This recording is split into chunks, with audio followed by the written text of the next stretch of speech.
তো এখন প্রশ্ন হচ্ছে তোমরা ইংলিশ স্পিকিং কিভাবে করবে। এর আগে আমি অনেক অনেক ভিডিও আপলোড করেছি যেখানে বলা হয়েছে যে ইংলিশ স্পিকিং তোমরা কিভাবে করবে। তো এখানেও আমি সেই একই পদ্ধতি বলবো, ঠিক আছে? একটু ডিফারেন্ট টাইপের পদ্ধতি হতে পারে সেটা, কিন্তু তোমাকে সেই প্র্যাকটিস করতেই হবে ভাই। দেখো, প্র্যাকটিস না করলে ভাই তুমি ইংলিশ স্পিকিং তুমি করতে পারবে না।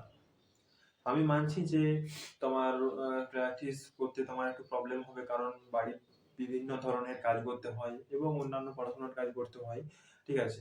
তো একটু সমস্যা হয়, কিন্তু সমস্যা এটাও তো আমার একটা শিক্ষারই জিনিস, তো এটাকেও তোমাকে শিখতে হবে। যেমন ছোট ছোট ওয়ার্ড গুলো সাজাবে, ঠিক আছে? আই মানে আমি, আই অ্যাম এ গুড বয় মানে আমি একটি ভালো ছেলে, এরকম ভাবে সেন্টেন্স গুলো প্রতিদিন সাজাবে, দেখবে তোমরা অবশ্যই ইংলিশ স্পিকিং করতে পারবে। তারপর উই মানে আমরা, সেটা আমরা জানি, উই মানে আমরা, হি মানে সে, সে মানেও সে, ঠিক আছে? এই ছোট ছোট সেন্টেন্স গুলো দিয়ে সেন্টেন্স মেক করবে, তাহলে দেখবে অবশ্যই তোমরা পারবে, ইংলিশ স্পিকিং করতে পারবে। এই ছোট ছোট যদি সেন্টেন্স গুলো তোমরা ওয়ার্ড গুলো দিয়ে সেন্টেন্স মেক করো, অবশ্যই তোমরা শিখতে পারবে। তাই প্র্যাকটিস করো, ঠিক আছে? Practice is the main way to improve your English speaking or any skills. তোমাকে প্র্যাকটিস দৈনন্দিন করে যেতে হবে। ইংলিশ স্পিকিংটা তুমি 1 বছর করো টানা, দেখবে তোমার ইংলিশ স্পিকিংটা আরো বেশি করে তুমি ভালোভাবে ইংলিশ স্পিকিং করতে পারবে। তাই practice is the main way to improve your English speaking. Okay, তোমাকে প্র্যাকটিস প্রত্যেকদিন করে যেতে হবে। ইট মানে ইহা বা এটা, ঠিক আছে? এরকম আমরা ব্যবহার করে থাকি। তারপরে উই মানে আমরা, এগুলো এই ধরনের সেন্টেন্স গুলো আমরা ওখান থেকে বানিয়ে থাকি, ঠিক আছে? এই সেন্টেন্স গুলো খুবই, ঠিক আছে, সহজ। তোমার she is a good boy, সে একজন ভালো ছেলে, ঠিক আছে? তো এরকম ভাবে তোমাদেরকে সেন্টেন্স মেক করতে হবে প্রতিদিন, এবং মেক করলেই তোমরা সেই ইংলিশ স্পিকিং তোমরা করতে পারবে। তাই দৈনন্দিন সেন্টেন্স গুলো তোমরা মেক করো, অবশ্যই তোমরা ওখান থেকে ইংলিশ স্পিকিং খুব ভালোভাবে করতে পারবে, ঠিক আছে? মোটামুটি 2-4টা সেন্টেন্স তোমাকে প্রত্যেকদিন মেক করতে হবে। 2-4টা মানে নতুন নতুন তোমাকে সেন্টেন্স মেক করতে হবে, এবং তাহলে তুমি তোমার যে ইংলিশ স্পিকিং যে কোয়ালিটিটা, সেটা অনেকটা বেড়ে যাবে। তুমি এখন যে কোয়ালিটিটাই মানে তুমি ইংলিশ প্র্যাকটিস করছো, তার থেকে অনেক গুণ বেড়ে যাবে। তাই প্র্যাকটিস করে যাও, ঠিক আছে? আর একটা বলেছিলাম যে তোমার যে ইংরেজি শেখার জন্য কি কিছু ইয়ে করতে হবে, লিসনিং আর স্পিকিং, মানে শুনতে হবে এবং বলতে হবে। যে কোনো ধরো তুমি অন্য কারোর সাথে কমিউনিকেশন করছো, বা টিভিতে কোনো মুভি দেখছো, ঠিক আছে?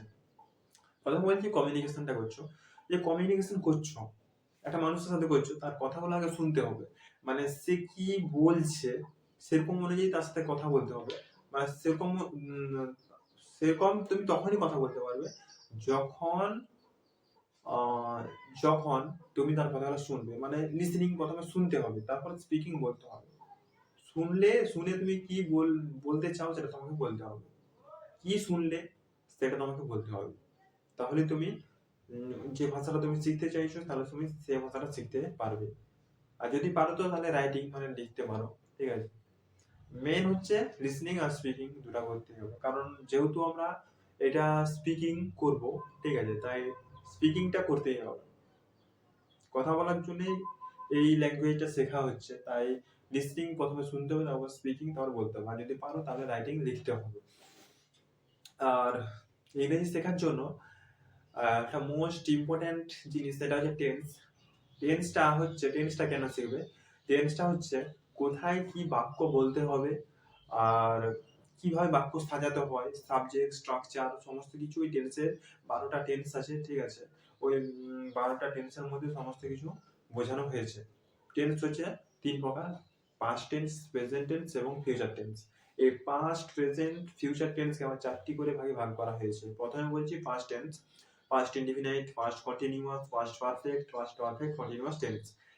তেমনি ভাবে প্রেজেন্ট টেন্সকেও 4টি করে ভাগে ভাগ করা হয়েছে: present indefinite, present continuous, present perfect continuous tense. তেমনি ভাবে ফিউচার টেন্সকেও 4টি করে ভাগে ভাগ করা হয়েছে: future indefinite, future continuous, future perfect continuous tense. এইরকম ভাবে সেন্টেন্সগুলো তৈরি করা হয়েছে।